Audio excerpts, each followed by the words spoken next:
Hello friends, you are most welcome in competition coaching centre. आप सभी मित्रों का इस कंपटीशन कोचिंग सेंटर में बहुत बहुत स्वागत है। जैसा कि देखिए, आज हम लोग जो है एक नए जो है टॉपिक मानव नेत्र एवं रंग बिरंगा संसार के बारे में अध्ययन करेंगे। जैसा कि आप लोगों को विदित है कि जैसे कि किसी वस्तु की प्रतिबिंब को चित्र को बनाने के लिए खींचने के लिए एक कैमरे की आवश्यकता होती है। और आप लोग जैसे कि कैमरे लेने जाते होंगे तो कहते होंगे कि जो अच्छा और जो है ऐसा कैमरा दिखाइए जिससे प्रतिबिंब जो स्पष्ट आए। सेम उसी तरह जो है मानव नेत्र का स्वस्थ होना सेम उसी तरह आवश्यक है जिस तरह एक अच्छे कैमरे का जो एक अच्छे प्रतिबिंब के निर्माण के लिए एक अच्छे कैमरे का होना आवश्यक है। जैसा कि देखिए, आज हम लोग इस जो है चैप्टर को जो है पूरे जो है अच्छे से जो है कवर करेंगे। इसमें मानव नेत्र जो है मानव नेत्र से संबंधित जैसे देखिए आप लोग देख रहे होंगे कि इसमें मानव नेत्र का चित्र आप लोगों को स्पष्ट रूप से दिख रहा होगा।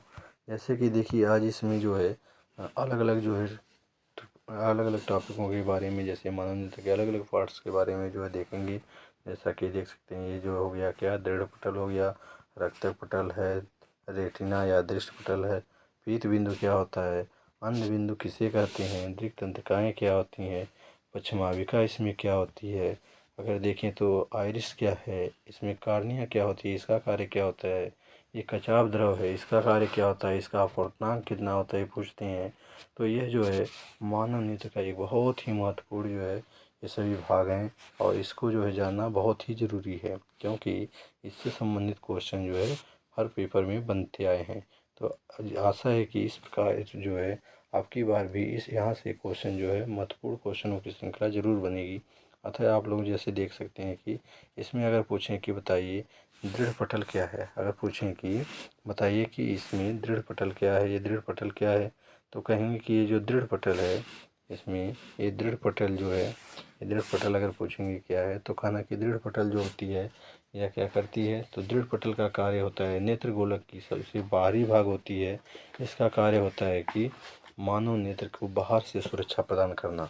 अगला देखिए, ये रक्तक पटल है, अगर पूछें कि रक्तक पटल क्या होती है या रक्तक पटल किसे कहते हैं तो इसको लिख सकते हैं कि रक्तक पटल जो होती है यह काले रंग की एक पतली झिल्ली होती है के समान जो है संरचना होती है, जो कि यहाँ से जो मानव नेत्र में प्रतिबिंब प्रवेश करता है, यहाँ से जो मानव नेत्र में प्रतिबिंब प्रवेश करता है देखिए यहाँ से, और यह जो लेंस के द्वारा यह परावर्तित करके रेटिना पर भेजा जाता है। तो यहाँ से जो है ये रक्तक पटल का कार्य होता है कि जो प्रकाश यहाँ से आता है उसको अवशोषित करती है और अपने पीछे जाने से अपने बाद में जो है जाने से रोकती है। फिर इसमें देखिए कि अगला पॉइंट देख सकते हैं कि इसमें अगला पॉइंट दिया है कि रेटिना, अगर पूछेंगे कि बताइए रेटिना किसे कहते हैं तो कहना कि मानव नेत्र का वह भाग जहाँ पर प्रतिबिंब जो है बनता है उसे रेटिना कहते हैं।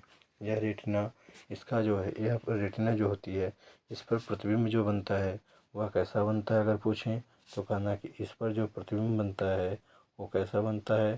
तो मानव नेत्र के रेटिना वाले भाग पर जो प्रतिबिंब बनता है वो जो है उल्टा बनता है, वास्तविक बनता है और कैसा बनता है, वस्तु से छोटा बनता है। किसे, और वस्तु से जो है क्या बनता है, छोटा बनता है। फिर देखिए अगला पॉइंट देखते हैं हम लोग। तो अगला पॉइंट अगर पूछेंगे कि बताइए पीत बिंदु किसे कहते हैं या पीत बिंदु क्या होता है तो कहना कि इस रेटिना पर स्थित वह भाग, मानव नेत्र की रेटिना पर स्थित वह भाग जहाँ पर जो है प्रतिबिंब स्पष्ट बनता है उसको कहते हैं कि वह क्या है, पीत बिंदु है। अगला देखिए कहेंगे कि अंध बिंदु बताइए या अंध बिंदु क्या है तो कहना कि मानव नेत्र के रेटिना के पास का वह भाग जहाँ से होकर दृक तंत्रिकाएँ आगे मस्तिष्क की तरफ गई होती हैं। कहाँ पर, जहाँ से होकर जो है दृक तंत्रिकाएँ यहाँ से देखिए जो दृक तंत्रिकाएँ आई हैं यहाँ कहाँ गई हैं, मस्तिष्क की तरफ गई हुई हैं। तो इस भाग को जहाँ से दृक तंत्रिकाएँ अंदर की तरफ गई हुई हैं इस भाग को हम लोग कहते हैं अंध बिंदु कहते हैं। फिर देखिए अगला देखेंगे, अगला पूछेंगे कि बताइए कार्निया क्या है तो कहेंगे कि मानव नेत्र के सामने का ये जो उभरा हुआ भाग दिख रहा है ये जो क्या कहलाता है, कार्निया कहलाता है। इसका कार्य क्या होता है तो प्रकाश इसी से होकर अंदर जो है प्रवेश करता है। मानव नेत्र में प्रकाश जो प्रवेश करता है वह यहीं से होकर प्रवेश करता है और इस लेंस से परावर्तित होकर कहाँ पर पड़ता है, रेटिना पर पड़ता है। आगे अगर पूछें कि बताइए ये जो आइरिस क्या है, क्या अगर पूछेंगे कि ये बताइए आइरिस क्या है, तो कहना कि मानव नेत्र का ये जो आइरिस वाला भाग होता है यह है मानव नेत्र के रंग का निर्धारण करता है। ये जो है अब तक जो यानी मानव नेत्र में कुल 3 प्रकार के नेत्र हो सकते हैं। पहला क्या है, या तो नीली आँखें, या तो भूरी आँखें, नीली भूरी, और अधिकांशतः जो पाई जाती हैं कैसी आँखें, काली आँखें पाई जाती हैं। तो ये 3 प्रकार का जो है मानव नेत्र का चित्र बन सकता है, 3 प्रकार का रंग हो सकता है। आगे देखिए, आगे की पूछेंगे कि बताइए ये जो है अगला जो दिख रहा है निलंबन स्नायु, यह निलंबन स्नायु क्या है, तो कहना कि मानव नेत्र के लेंस को दोनों तरफ से पकड़े हुए, एक तरफ इधर से देखिए और यहाँ से मानव नेत्र के दोनों तरफ लेंस को पकड़े हुए जो मांसपेशियाँ होती हैं उसको कहते हैं कि यह निलंबन स्नायु है। इसका कार्य होता है कि मानव नेत्र को खींचकर मोटा और पतला करना। ये जो है मोटा और पतला क्यों करती हैं, तो ये जो है वस्तु से मानव नेत्र की दूरी के हिसाब से ये खींचकर वस्तुओं को मोटा और पतला करती हैं। जैसा कि आप लोग जो है एक सामान्य लाइट और एक लेजर लाइट देखे होंगे, तो सामान्य लाइट में देखे होंगे कि उसका अगला जो भाग होता है, शीशा जो होता है वो बड़ा होता है, अतः उसका प्रकाश कम ही दूरी पर जो है फैल जाता है और रह जाता है। जबकि पतला भाग जो होता है किसका, उस जो है एक लेजर लाइट का पतला जो भाग होता है उससे देखेंगे जलाने पर तो उसका प्रकाश जो है दूर तक जाता है। सेम उसी तरह मानव नेत्र में जो लेंस ये पश्चिमा निलंबन स्नायु होता है, इसका कार्य होता है कि इस नेत्र लेंस को खींचकर मोटा और पतला करना। अगर पूछेंगे कि बताइए मानव नेत्र का कार्य क्या है, तो कहिएगा कि मानव नेत्र का कार्य क्या है, इस लेंस को खींचकर मोटा और पतला करना। इसका कार्य क्या है, तो मानव नेत्र का कार्य है कि इस मानव लेंस को खींचकर, नेत्र लेंस को खींचकर मोटा और पतला करना। फिर आगे देखिए, ये कहेंगे कि पूछेंगे बताइए यह कचाव द्रव क्या है, यानी कचाव द्रव किसे कहते हैं, तो कहिएगा कि मानव नेत्र में जो ये कचाव द्रव होता है यह अंदर की तरफ, अंदर का भाग होता है जो कि एक जलीय द्रव होता है। क्या होता है, जो कि एक जलीय द्रव होता है। यह जो है जल के समान जो है मानव नेत्र में भरा हुआ द्रव होता है। यह पारदर्शी होता है। ऐसा होता है, तो यह पारदर्शी होता है। इस जलीय द्रव का अपूर्णांक अगर पूछें कि बताइए अपूर्णांक कितना है, तो कहिएगा 1.336 होता है। कितना होता है, 1.336 होता है। तो इस प्रकार हम लोग जो है इस मानव नेत्र का अध्ययन किए। आगे देखिए, इससे संबंधित जो है महत्वपूर्ण प्रश्नों की जो है बहुविकल्पी प्रश्नों की श्रृंखला आगे दी गई है, जिसमें अलग अलग परीक्षाओं में जो है पूछे गए प्रश्न हैं, बोर्ड में पूछे गए प्रश्न हैं। अतः आप लोग जो है इन प्रश्नों को बहुत ध्यान से जो है सटीकता से देखिएगा और इसका अध्ययन करिएगा।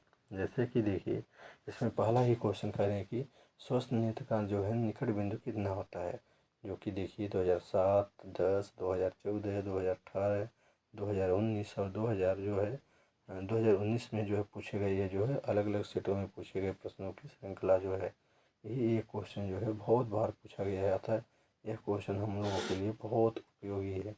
अतः इस क्वेश्चन को अगर देखें तो कह रहे हैं मानव स्वस्थ नेत्र के लिए निकट बिंदु क्या होता है, स्पष्ट दृष्टि की जो न्यूनतम दूरी क्या होती है, तो इसमें जो है पहला ऑप्शन है कह रहे हैं कि अनंत, पहला ऑप्शन है अनंत। दूसरा कह रहे हैं कि 35 सेंटीमीटर। तीसरा कह रहे हैं 30 सेंटीमीटर। और चौथा कह रहे हैं क्या, 25 सेंटीमीटर। तो चौथा ऑप्शन इसमें सही है। कितना होगा, 25 सेंटीमीटर होगा। अगला क्वेश्चन देखिए, कह रहे हैं कि आँखों में प्रवेश करने वाला प्रकाश की मात्रा को कौन नियंत्रित करता है। आँखों में प्रवेश करने वाली प्रकाश को मात्रा को कौन नियंत्रित करती है, तो हम लोग जो अभी पढ़े हैं कि मानव नेत्र में जो है प्रकाश कहाँ से होकर गुजरता है, तो कार्निया से होकर गुजरता है। और इसकी जो मात्रा को नियंत्रित करती है वो कौन करती है, तो पुतली करती है। मानव नेत्र में प्रवेश करने वाली प्रकाश की मात्रा को कौन नियंत्रित करता है, पुतली नियंत्रित करती है। ठीक, तो यह हो गया। अगला कह रहे हैं कि नेत्र लेंस होता है, यानी नेत्र लेंस कैसा होता है, अभिसारी होता है, अपसारी होता है। अभिसारी का गुण देखिए क्या होता है कि ये मान लो लेंस हो गया, यहाँ से इधर से प्रकाश की किरण आ रही है। एक मिनट, ये देखिए मान लीजिए ये जो है अगर ऐसे लेंस हो गया ऐसे, और इधर से प्रकाश की किरण आ रही है, ऐसे प्रकाश की किरण जो है यहाँ पर आ रही है, ऐसे पड़ रही है अलग अलग भागों में, ऐसे प्रकाश की किरण पड़ रही है। अगर यह प्रकाश की किरण यहाँ से जो लेंस से होकर जो है अलग अलग भागों में इससे परावर्तित हो जाए, ऐसे अलग अलग भागों में अगर परावर्तित हो जाएगा तो इसको कहेंगे कि यह किसका प्रकृति है, यह जो प्रकृति है अपसारी होने की प्रकृति है। लेकिन अगला जो इसमें कह रहे हैं कि इसमें देखिए पूछ रहे हैं कि अपसारी जो है नेत्र लेंस कैसा होता है।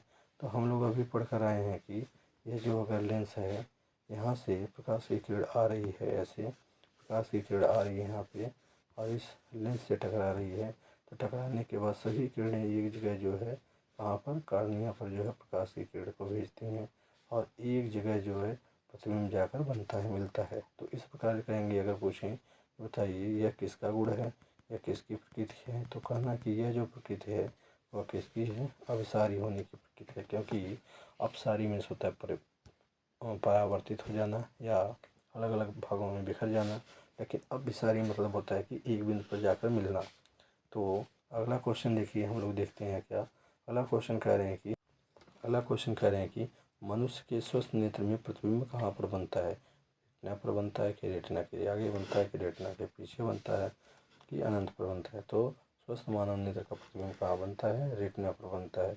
अगर पूछें रेटिना के आगे इसका प्रतिबिंब बनता है या रेटिना के पीछे किसका प्रतिबिंब बनता है, तो दूरदृष्टि दोष का प्रतिबिंब जो है रेटिना के पीछे बनता है और निकट दृष्टि दोष के जो है प्रतिबिंब जो है बनता है रेटिना के आगे बनता है।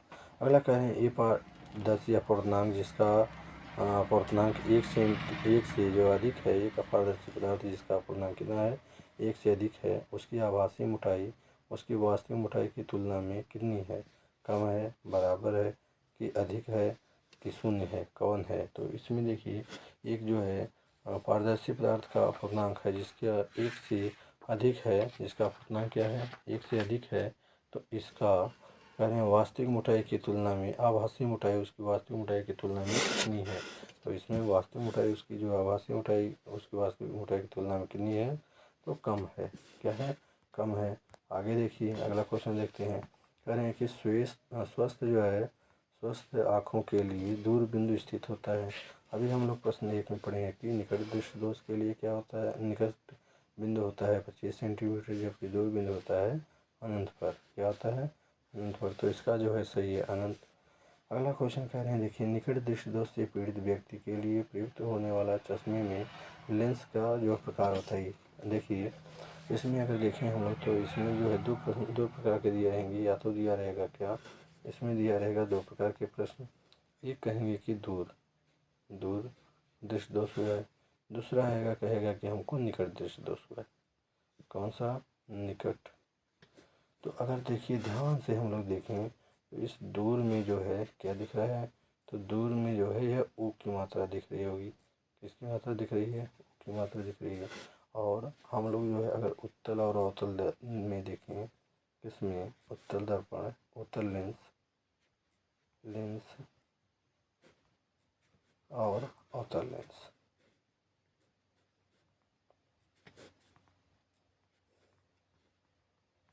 इन दोनों लेंसों में देखें, देखिए यहाँ पर भी ऊ की मात्रा है, इसकी मात्रा है, ऊ की मात्रा, यहाँ भी ऊ है, तो ऊ से ऊ मिल रहा है, यानी ये जो है किसकी है, ये जो है दूर दृष्टि दोष के लिए उत्तल लेंस का हम लोग प्रयोग करेंगे। फिर देखिए आगे देखते हैं अगला क्वेश्चन कह रहे हैं कि दूर दृष्टि दोष के लिए कारण क्या होता है, दूर दृष्टि दोष के कारण क्या होता है। ये जो है प्रतिबिंब जो होता है वह रेटिना पर बनता है कि प्रतिबिंब होता है रेटिना से आगे बनता है कि रेटिना से पीछे बनता है, कहाँ पर बनता है।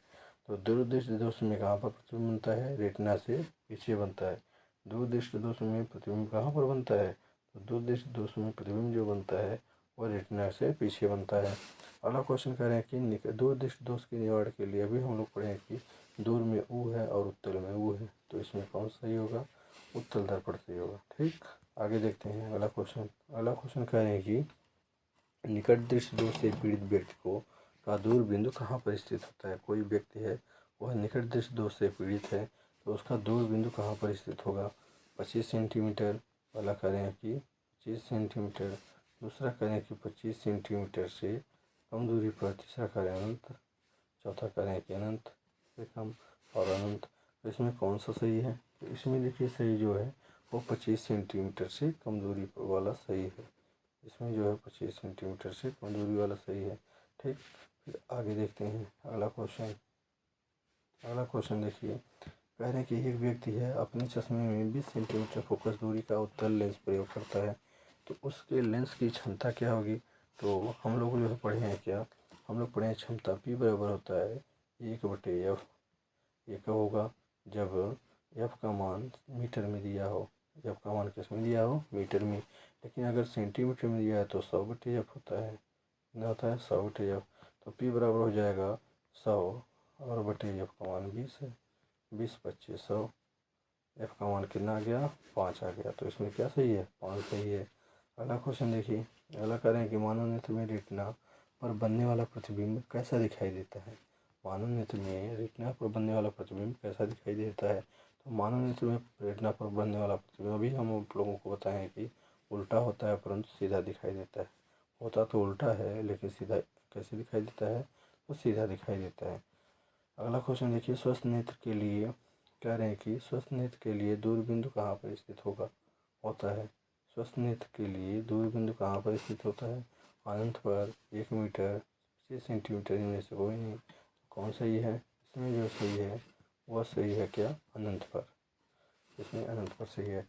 अगला क्वेश्चन देखिए, कह रहे हैं कि मानव नेत्र द्वारा किसी वस्तु का प्रतिबिंब बनता है। मानव नेत्र द्वारा किसी वस्तु का प्रतिबिंब कहाँ पर बनता है। तो मानव नेत्र द्वारा भी हम लोग पढ़े हैं कि किसी वस्तु का प्रतिबिंब कहाँ बनेगा, रेटिना पर बनता है। फिर देखिए आगे देखते हैं अगला क्वेश्चन। इसमें देखिए कह रहे हैं कि अगला क्वेश्चन कह रहे हैं कि किसका प्रतिबिंब किसका दृश्य क्षेत्र जो है सबसे अधिक होता है। सबसे अधिक दृश्य क्षेत्र किसका होता है, तो सबसे अधिक जो दृश्य क्षेत्र होता है वो किसका होता है। तो सबसे अधिक दृश्य क्षेत्र जो है उत्तल लेंस का होता है। किसका होता है, उत्तल लेंस का होता है। फिर आगे कह रहे हैं कि न्यूनतम प्रकाश की प्रकीर्णन किस रंग का होता है। यह जो है प्रकाश के किस रंग का सबसे कम प्रकीर्णन होता है। तो यहाँ से देखिए, अगर यहाँ देखें तो यह जो प्रिज्म हो गया, यहाँ से मान लो इस प्रिज्म से अलग अलग ऐसे जो है एक किरण आ रही है, क्या आ रही है, तो एक किरण आ रही है इससे, ऐसे एक किरण बीच में आई, एक किरण बीच में आई, तो ये जो है यहाँ से क्या हुई, अलग अलग माध्यमों में भेजना शुरू की ऐसे। तो ये हो गया क्या, ये जो हो गया V I B V I B V I B V I B GYOR VIBGYOR. तो इसमें जो है सबसे जो कम विचलन किसका होता है, तो लाल रंग का। सबसे अधिक विचलन जो होता है वो किसका होता है, तो सबसे अधिक विचलन जो है वो किसका होता है, बैंगनी रंग का। तो इसमें जो कह रहे हैं कि कौन सा सही है, तो इसमें जो सही है वो कौन सा सही है, तो इसमें सही है जो वह कह रहे हैं कि सबसे जो है अधिक विचलन किसका होता है, तो सर्वाधिक विचलन जो होता है वो किसका होता है, बैंगनी रंग का। ठीक, तो सर्वाधिक विचलन इसमें हो गया बैंगनी रंग। अगला क्वेश्चन देखते हैं। तो अगला क्वेश्चन क्या दिया है, अगला क्वेश्चन कह रहे हैं कि प्रिज्म द्वारा विचलन का अधिकतम हो गया, कह रहे हैं कितना होता है, तो सब अधिकतम विचलन इसमें होता है 25। कितना होता है, 25 होता है, 25। तो आशा करते हैं कि जैसा कि हम लोग आज जो इस महत्वपूर्ण प्रश्नों की श्रृंखला देखें, आशा करते हैं कि ये वीडियो आप लोगों के बहुत जो है पसंद आई होगी। और इसी तरह की ढेर सारी वीडियो देखने के लिए आप लोग इस चैनल को लाइक सब्सक्राइब व जो है अपने मित्रों में शेयर करें। बहुत बहुत जो है आप लोगों का इस वीडियो से जुड़ने के लिए आप लोगों का बहुत बहुत धन्यवाद। Thank you so much.